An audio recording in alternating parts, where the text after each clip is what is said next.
സംസ്ഥാന സ്കൂൾ കലോത്സവത്തിന് കൊല്ലത്ത് തുടക്കമാവുകയാണ്. ആശ്രാമ മൈതാനിയിൽ പൊതുവിദ്യാഭ്യാസ ഡയറക്ടർ എസ് ഷാനവാസ് പതാക ഉയർത്തി. കലോത്സവം അല്പസമയത്തിനകം മുഖ്യമന്ത്രി ഉദ്ഘാടനം ചെയ്യും. 239 ഇനങ്ങളിലായി 10,000-ലേറെ വിദ്യാർത്ഥികൾ മേളയിൽ മാറ്റുരയ്ക്കും. ഹൈസ്കൂൾ വിഭാഗം മോഹിനിയാട്ടത്തോടെയാകും മത്സരങ്ങൾ തുടങ്ങുക.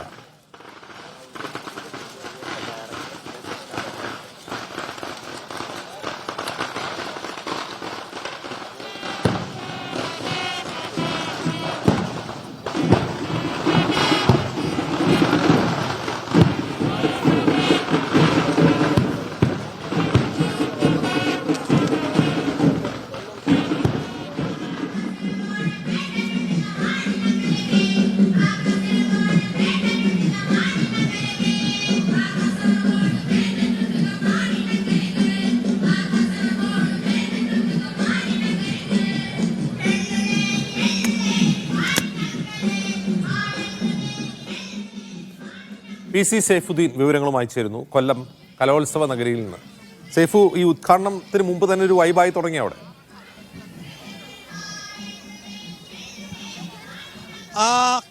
അജിംസ, തീർച്ചയായും ഒരു വൈബിലേക്ക് കാര്യങ്ങൾ എത്തുന്നു എന്നുള്ളതാണ്.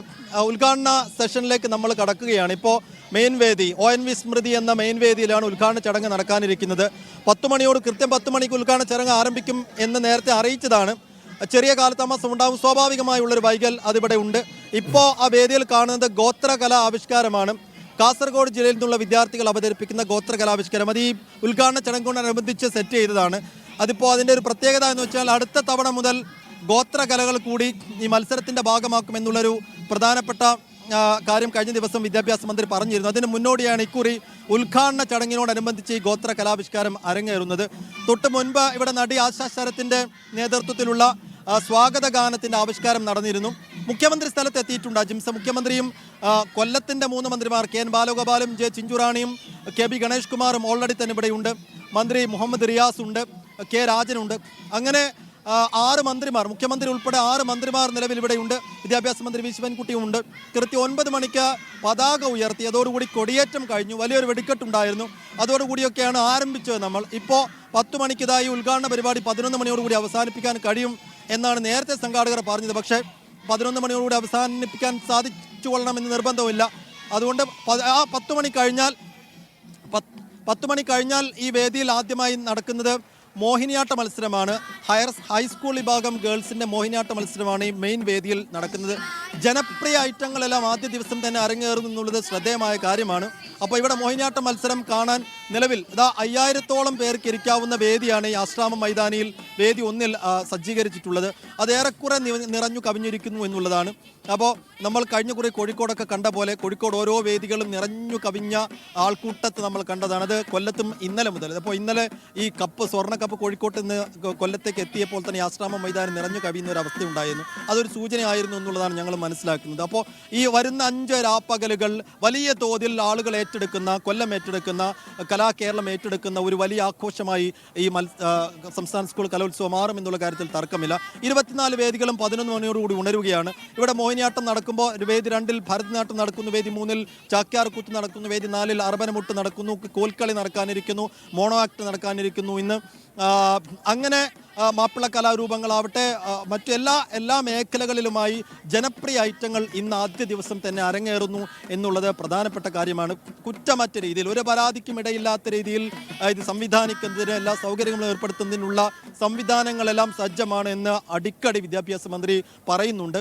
ഈ മത്സരാർത്ഥികളെ ഓരോ വേദികളിലേക്ക് താമസ സ്ഥലങ്ങളിൽ നിന്ന് വേദികളിലേക്ക് കൃത്യസമയം എത്തിക്കുന്നതിന്, അവരെ ഭക്ഷണ ഹാളിലേക്ക് എത്തിക്കുന്നതിന്, തിരിച്ച് വേദികളിലേക്ക് എത്തിക്കുന്നതിനൊക്കെ കലോത്സവ വണ്ടി എന്നുള്ള പേരിൽ എല്ലാത്തരം വാഹന സൗകര്യങ്ങളും ഒക്കെ സജ്ജമാണ്. പോലീസ് പുറത്ത് എല്ലാ തരത്തിലുള്ള സുരക്ഷ ഒരുക്കി ആ അർത്ഥത്തിലും സജീവമാണ്. അപ്പോൾ വേദികളൊക്കെ റെഡിയാണ്. കൊല്ലത്തെ സംബന്ധിച്ചിടത്തോളം അജിംസ, നമുക്കറിയാവുന്ന പോലെ തന്നെ സാംസ്കാരിക സമ്പന്നതയുടെ ഒരു ജില്ലയും കൂടിയാണ്. കലാ സാഹിത്യ സാംസ്കാരിക സിനിമാ മേഖലകളിലൊക്കെ ഒരുപാട് പ്രഗത്ഭമതികളെ സംഭാവന ചെയ്തൊരു മണ്ണാണ്. അപ്പോൾ അത്തരം പ്രഗത്ഭമതികളുടെ മൺമറഞ്ഞു പോയ മഹാരഥന്മാരുടെ പേരിലാണ് 26 വേദികൾ അണിയിച്ചിട്ടുള്ളത്. ONV സ്മൃതി എന്നുള്ളതാണ് മെയിൻ വേദിയുടെ പേര്, ജയൻ സ്മൃതി എന്നുള്ളതാണ് 3-ാം വേദിയുടെ പേര്.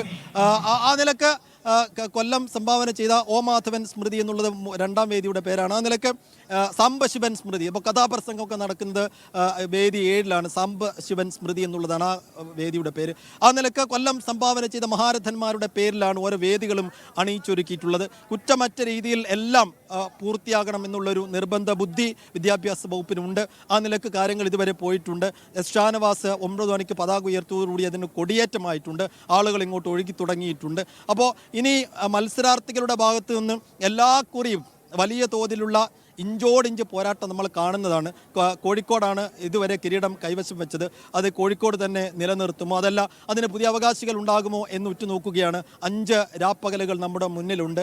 വീറും വാശിയുമേറിയ പോരാട്ടങ്ങൾ കൊടുക്കും. ആരായിരിക്കും ആ 117 പവൻ വരുന്ന സ്വർണ്ണക്കപ്പിൽ മുത്തമിടുക എന്നുള്ളതാണ് കലാകേരളം ഉറ്റുനോക്കും. എന്തായാലും കലാകേരളത്തിൻ്റെ തലസ്ഥാന നഗരിയായി കൊല്ലം ആശ്രാമം മൈതാനി മാറുന്നു. ചരിത്ര പ്രസിദ്ധമായ ഒരു മൈതാനിയാണ്. നിരവധി മുഹൂർത്തങ്ങൾക്ക് സാക്ഷ്യം വഹിച്ച ഒരു മൈതാനിയാണ്. ഇവിടെ പ്രവിശാലമായ മൈതാനിയിൽ എത്ര പേർക്ക് എത്തിയാലും അവർക്കൊക്കെ മത്സരം കാണാവുന്ന രീതിയിൽ സ്ക്രീനുകൾ ഒരുക്കിയിട്ടുണ്ട്. ഇപ്പോൾ വേദിയിലേക്ക് കാണാൻ കഴിയാത്ത ആളുകൾക്ക് സ്ക്രീനുകൾ ഒരുക്കിയിട്ടുണ്ട്. എല്ലാ അർത്ഥത്തിലും സജ്ജമാണ്. ജിംസ്, നമ്മൾ തുടങ്ങുകയാണ്. സൈഫുദ്ദീനാണ് വിവരങ്ങൾ നൽകിക്കൊണ്ടിരിക്കുന്നത്. സൈഫു, ഈ ഉദ്ഘാടന ചടങ്ങ് എപ്പോഴാണ്? മുഖ്യമന്ത്രി എത്തിക്കഴിഞ്ഞല്ലോ. മുഖ്യമന്ത്രി ഒരു 10 മിനിറ്റ് മുമ്പേ എത്തി. അജിംസ്, മന്ത്രിമാരൊക്കെ എത്തിയിട്ടുണ്ട്. നടി നിഖില വിമലാണ് മുഖ്യാതിഥി. അവരും എത്തിച്ചേർന്നു. എല്ലാവരും എത്തിച്ചേർന്നിട്ടുണ്ട്. ഒരു വലിയ ചടങ്ങാകുമ്പോൾ ഒരു സ്വാഭാവികമായ ഒരു വൈകൽ അത് ഇവിടെയും ഉണ്ട് എന്നുള്ളതാണ് നമ്മൾ മനസ്സിലാക്കുക. കൃത്യം 10 മണിക്ക് ഉദ്ഘാടന ചടങ്ങ് ആരംഭിക്കാൻ കഴിയുമെന്ന് നമ്മൾ പ്രതീക്ഷിച്ചതാണ്. പക്ഷേ വേദി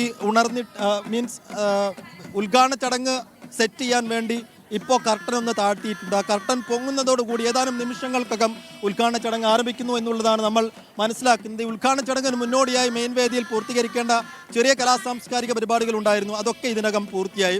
നടി ആശാ ശരത്തിൻ്റെ നേതൃത്വത്തിലുള്ള ദൃശ്യാവിഷ്കാരം ഉണ്ടായിരുന്നു. അത് ഇവിടെ പൂർത്തിയായി. ഗോത്ര കലാവിഷ്കാരം ഉണ്ടായിരുന്നു, പൂർത്തിയായി. ഭിന്നശേഷി വിദ്യാർത്ഥികളുടെ കലാപ്രകടനം ഉണ്ടായിരുന്നു, പൂർത്തിയായി. അപ്പോൾ ഉദ്ഘാടന ചടങ്ങിന് മുന്നോടിയായി നേരത്തെ പ്ലാൻ ചെയ്തിരുന്ന നിരവധി കലാ സാംസ്കാരിക ആവിഷ്കാരങ്ങൾ ഉണ്ടായിരുന്നു. എല്ലാം പൂർത്തിയായിരിക്കുന്നു. ഇനി അത് ആ കർട്ടൻ പൊങ്ങിക്കഴിഞ്ഞാൽ ഉദ്ഘാടന ചടങ്ങാണ്. മുഖ്യമന്ത്രി തന്നെയാണ് ഏറ്റവും പ്രധാനപ്പെട്ട ആകർഷണം. നിഖില വിമൽ നടിയുണ്ട്. ആ നിലക്ക് മന്ത്രിമാരെല്ലാവരും കൊല്ലത്തിൻ്റെ 3 മന്ത്രിമാർ നിലവിലുണ്ട്. അപ്പോൾ കുറ്റമറ്റ രീതിയിൽ കൊല്ലത്തേക്ക് ഒരിക്കൽ കൂടി കലോത്സവം എത്തുമ്പോൾ 2008-ലാണ് ഇതിനു മുമ്പ് കലോത്സവം കൊല്ലത്തെത്തിയത്.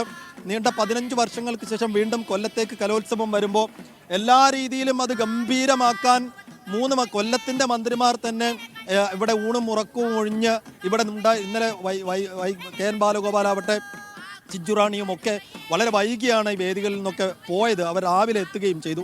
ആ നിലക്ക് എല്ലാവിധ സംവിധാനങ്ങളും സജ്ജമാണെന്നുള്ളതാണ്. ആ നീല കർട്ടൻ പൊങ്ങുന്നതോടുകൂടി ഉദ്ഘാടന ചടങ്ങിലേക്ക് മൊത്തം കാലാവസ്ഥ എങ്ങനെയുണ്ട്? കൊല്ലത്ത് കാലാവസ്ഥ എങ്ങനെയുണ്ട്? ഈ കേരളത്തിൽ പലയിടത്തും മഴക്കാറാണ്. ഇപ്പോൾ കോഴിക്കോട്ടൊക്കെ നല്ല മഴക്കാറുണ്ട്. നല്ല തീർച്ചയായും നല്ല ചൂടാണ് ജിംസ്. എന്ന് വെച്ചാൽ അത് ഒരു പോരാട്ട ചൂടിലേക്ക് കൂടി മാറുന്നതിൻ്റെ ഒരു ലക്ഷണങ്ങൾ നിലവിൽ നമ്മൾ കാണുന്നുണ്ട്. ഇന്നലെ മുതൽ നല്ല ചൂടാണ്. ഇപ്പോൾ വരും ദിവസങ്ങളിൽ താപനില ഉയരാനുള്ള സാധ്യതയാണ് ഇവിടെ പ്രവചിക്കപ്പെടുന്നത്. അതുകൊണ്ട് ആ നിലക്ക് ആളുകൾക്ക് ചൂട് കൂടുന്നത് കൊണ്ട് ഉണ്ടാകുന്ന പ്രശ്നങ്ങളൊക്കെ പരിഹരിക്കാൻ വേണ്ടിയുള്ള സംവിധാനങ്ങൾ കൂടി ഇവിടെ ഒരുക്കിയിട്ടുണ്ട്. എല്ലായിടങ്ങളിലും വെള്ളം ലഭ്യമാക്കുന്നുണ്ട്. ഇപ്പോൾ കയറി വരുന്നിടത്താവട്ടെ മത്സരാർത്ഥികൾക്ക് കാണാനെത്തുന്നവർക്കൊക്കെ ഓരോ പോയിന്റിലും വെള്ളം നൽകുന്നുണ്ട്. അപ്പോൾ നിരന്തരമായി വിദ്യാർത്ഥികൾക്കും മത്സരാർത്ഥികൾക്കുമൊക്കെ നിർദ്ദേശങ്ങൾ നൽകുന്നുണ്ട്. ആ നിലക്ക് ചൂട് കൂടുന്നതനുസരിച്ചുള്ള സംവിധാനങ്ങളൊക്കെ മറ്റൊരു